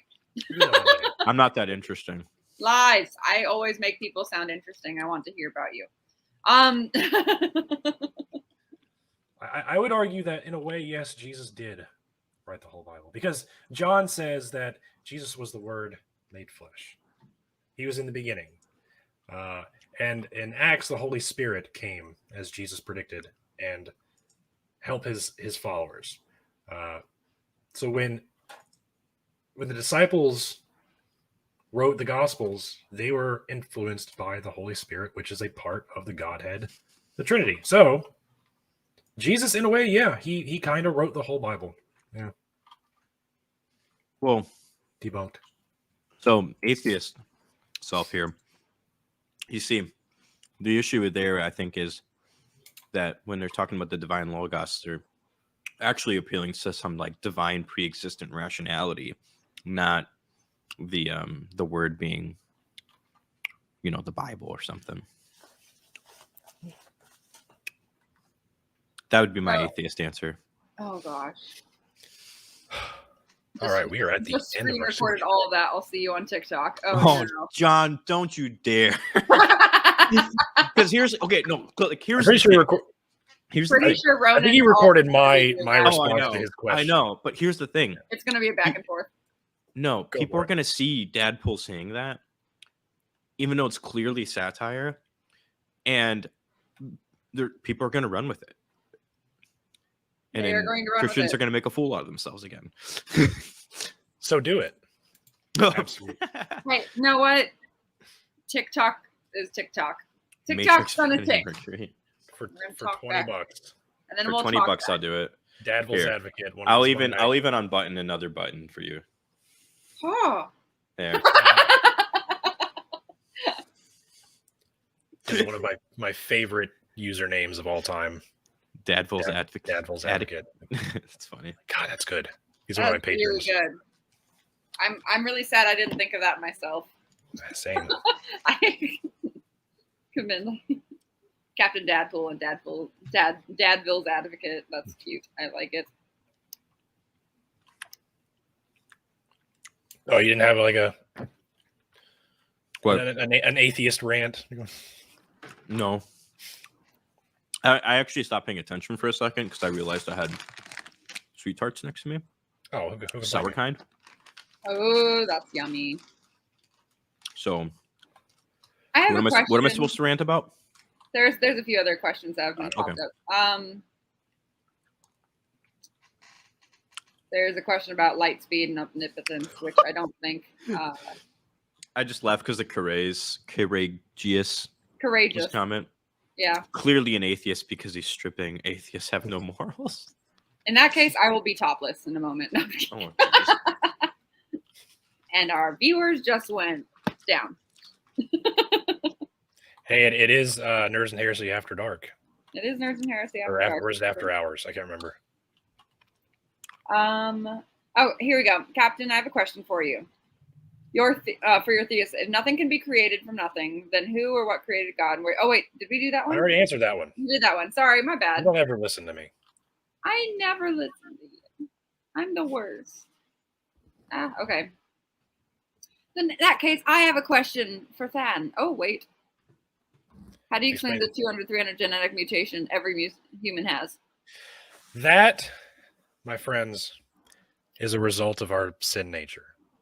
When Adam and Eve in the garden betrayed God and they ate of the fruit of the knowledge of good and evil, sin entered our life. They entered the world and entered our hearts. And that's why we have natural disasters. That's why we have mosquitoes. And that's why we have mutations, diseases. It's all because we are sinful by nature. But thankfully, God sent his only son to deliver us from our sins so that we may dwell with him in paradise one day. Hallelujah. Is this like for real? Is that like the majority of the apologetic you'll get? Yeah, that's the type of shit we hear all the time. You guys. We need to have better people. Please. But those are the popular ones. We talk to the ones that get the most, the people that have the most influence, and that's the shit that they spew. You know, okay, not to like be all like woe is me, but it's really frustrating to me. Like I understand. I do. Okay. Like, I'm with you. I want to bring on that. Yeah, no, bring on. Not you guys. I'm saying like on TikTok. Like I've worked so hard to study all the stuff that I have, and then I get like a couple hundred views just for some guy that's saying the Big Bang is disproven by the Bible to get thousands of views. I'm like, so Than, I have a question for you, just as you, not as Thanos or whatever your alter ego is. I have a question too. With your answer to this is just curiosity. With your answer to the evolution question, and how we did then why still monkeys? Have you gone into very much detail into understanding evolutionary theory, or is it just just like a quick answer? It's very minuscule. Okay. So like I believe in evolution, if that's your question. That's kind of like where I'm alluding to, is just to see if your actual belief goes into it, or if your actual understanding of it is there. Okay. So like I hold to a genealogical Adam and Eve. Okay. There's a computational biologist named Dr. Joshua Swamidass. Yes. He wrote his PhD on this, and actually was two atheists that reviewed his dissertation. And he argues pretty extensively for like this model where we have a genealogical Adam and Eve. And they like these are atheists who peer review his work. So like that's one plausible model, but I'm not fully decided on any particular model, at least when it comes to like Adam and Eve, because I'm assuming that's where like the question comes down to. Fair enough. I'm more thinking of it's not so much human evolution; it's just evolution as the theory and as a whole. Yeah. But if you're talking strictly in like the human development and the idea of different skin colors and shit like that, that's a whole other ballgame. Yeah. So when it comes to evolution, there's so many different like plausible models of it, right? Like if anybody tells you there's one model and that's it, then that just means like they haven't actually looked into it. That means they haven't done any research. Yeah, exactly. So I'm just like I'm really undecided on what model I hold to, because it's just I need to do more research on it. I tend to follow the anthropogenic or the anthropology model, where it's either out of Africa or Asia, and but I really like the mitochondrial DNA background as well, which is really fascinating. Which is following the female, because your mitochondria does not get any of the Y chromosomes, so it holds onto just X chromosomes, which means that it goes back maternally all the way to an original. So most mitochondrial DNA can be traced back to some region in Africa, which is actually quite fascinating. That is something actually. Do you have PDFs of any of that stuff? Because you I probably have a book. If you would like to read it sometime. I'm poor, so I need You're PDFs. I can see if I can do the things.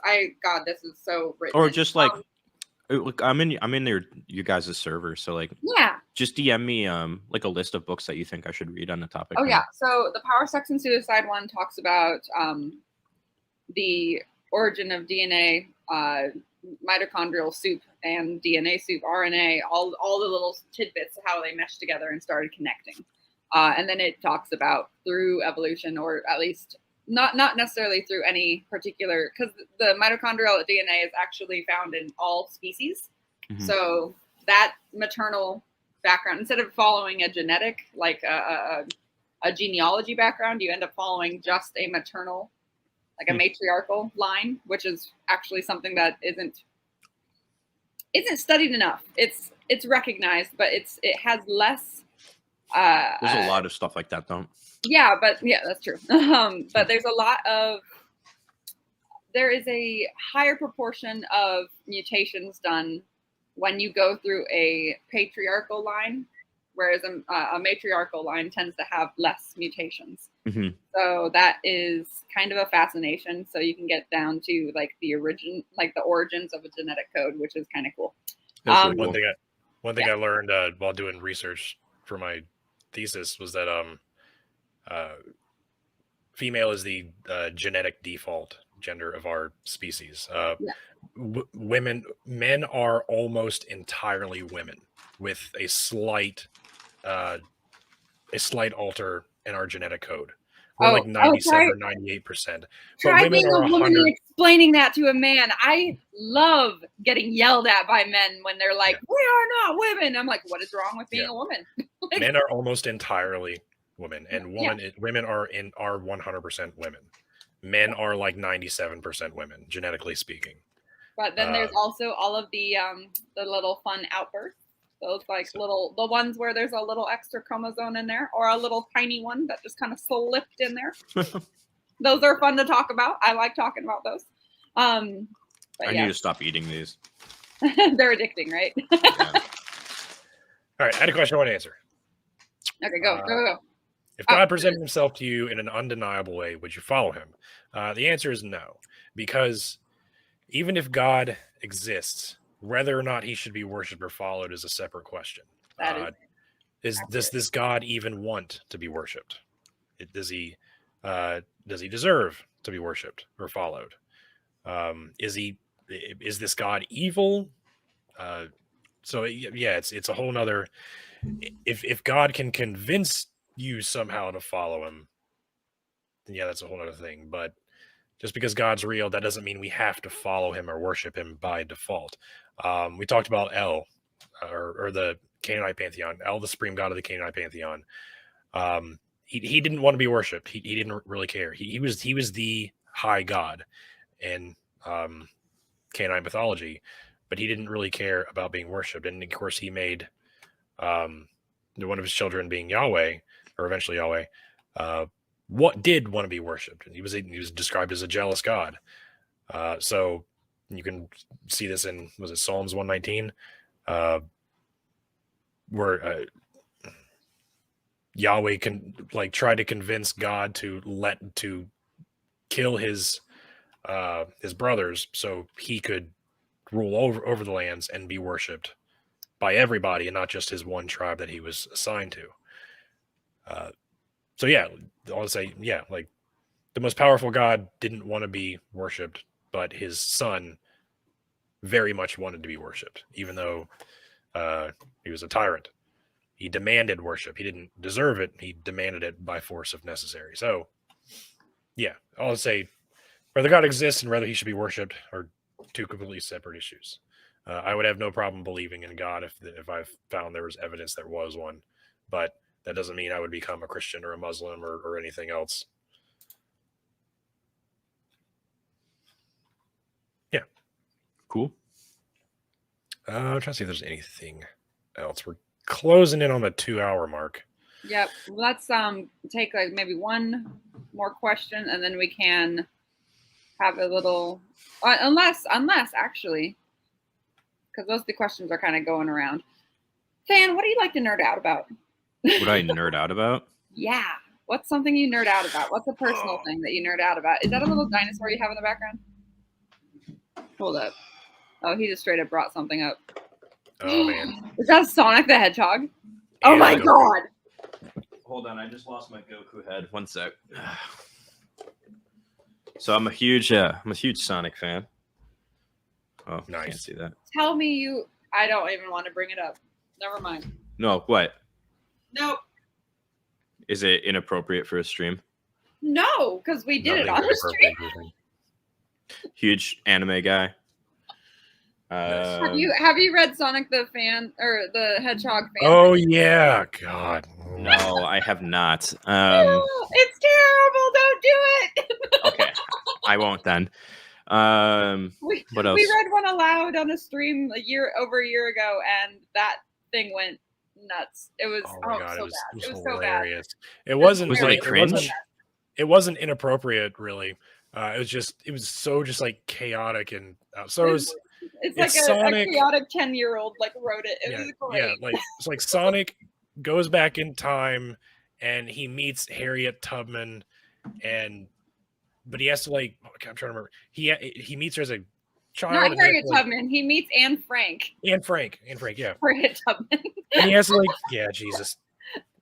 Jesus. Oh my gosh. He goes Okay, back so in time to Courageous kill Hitler says and Sonic make Anne Frank cool, who's a hedgehog, Dear Lord. and then fight a dragon. And he has who's he talking to? And he was like, when you grow up, you get to have penis plus. Oh, he took his headphones off. Penis plus vagina sex. Yeah, You get to have penis plus vagina sex. I don't know if he can hear us. That's fine. He doesn't need to hear that part. Yeah, That's crazy. He tells Anne Frank to go to the mall and like stop being so lame. And then because he did that, and she was his relative, he became a dragon. I would love to meet the person that made this up. There's other chapters. We did I have never read them. Deep dive into this to try to find who this guy was, and it was fun. Courageous. Yeah, why do you know the exact quote? How many times have you watched that fucking clip? She has it. Like that's it. It's kind of creepy. Anyway, so as you brought out Sonic, I'm just like, there's a background story. So I love like on when I do have free time, like I just like to play like the OG like Genesis games. I play them on a computer. I mod them. Nice. And then I play guitar. I'm a big Crash Bandicoot and Nice. I play bass. Oh, dude, let's start a band. I used to be a percussionist. There we go. There you go. I don't have drum set anymore. What else? I'm very, very out of practice. I played in the worship band for years. Oh, really? I used to be in a screamo band. Oh yeah. That's awesome. It's like my go-to music still too. So like, sweet. Because nostalgia. Yeah, I like playing Minecraft a lot. That's like my wife and I play a lot. Video games I play, or really? I played. Yeah. What else? Do you play Mega Man? Mrs. Gunshow wants to know. No, I've never really got into it, but like I'll give it a try. I played Mega Man when I was little. It was good games back in the day. Yeah. Seize the Day is alluding to the fact that you are more and more like Freddie Mercury because Freddie also played guitar and piano and drums. A 12-member. Oh man, there was already a band called Disciple. Oh man, can we turn it into Disciple? Or when I was Christian, I had some friends we toyed around with starting a band. We went unfollowing you for that, Than. Oh, that's terrible. That's so unfortunate. Go on. DadPool, hold on. Yes. Do you have a VR system? No, like a Oculus or something. Okay, I saw a clip of you playing Phasmophobia, and I've played it in VR, and I feel like you and I playing in VR would be really fun. Oh, that would be nuts. You guys, we could stream that on Twitch. I really want an Oculus or something. So, and Septic has an Oculus. I did a little TikTok about it recently. I saw that. I want to play Beat Saber so bad. I have it too. I've modded it, and you can do like all these random songs on it too that you want. I was gonna say it's at the fucking office. I haven't touched it yet. I'm going to see if I can talk him into letting me play at some point. Hint, Charles, hint. If he's still watching, not sure. I want to play with the Oculus. I've never had one. I want to try and play it. Yeah. How am I liking North Carolina? It's so pretty here. I'm so happy. Oh my God, I was at a Scottish festival today. It was great. There was a town of 4,000 that had 2 Scottish festivals happening at the same time in the same town because one got canceled for COVID and then last year they didn't do it. So they were like, oh no. And then another group was like, we're going to make our own Scottish festival. And they did it. And then this year, I guess they didn't realize, like, nobody got the memo. And so they both hosted festivals on the same goddamn day. And it was like amazing, like so awkward, but so amazing. I went to it and it was fabulous. And I was so happy. That's pretty cool. You know what I really want to do is go to, I don't know what to call it. What's it called? Shoot, like a LARPing like event. Oh yeah, I can find you one. That'd be so fun. I don't have any friends that want to do it. I know some. So you know Decatur, Iowa, or sorry, not Decatur. I know Decatur? Iowa. Dubuque. Sorry, Dubuque. Oh, yeah, I know that. I was like, God, not Decatur. Dubuque. Dubuque actually has a LARPing club at what the fuck is the college's name? Loris College, I think it's right there. They have a LARPing society, and they have massive games that like are like town sized wide. Like they'll all go out and like it's kind of crazy. But then they also have like the massive park that they would. I did LARPing once in college at one weekend, and it was like the most fun I ever had. Did you do that? There's a difference between LARPing and dagger here. So LARPing is you can like create your own character, your own backstory, like all that. Dagger here is kind of more sport oriented. Like you can do those things, but it's not really.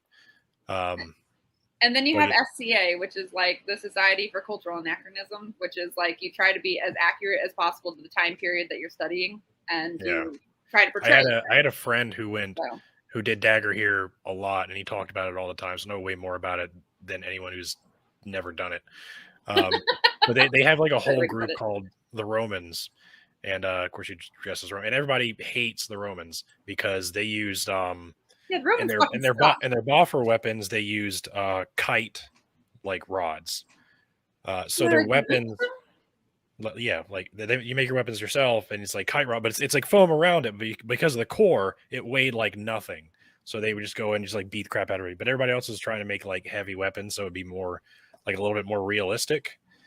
But they were like, no, they made it as light as possible. And eventually like they changed the rule to stop that. And like, they all got super pissed and it was like a huge drama thing. Anyway, I'm just reflecting.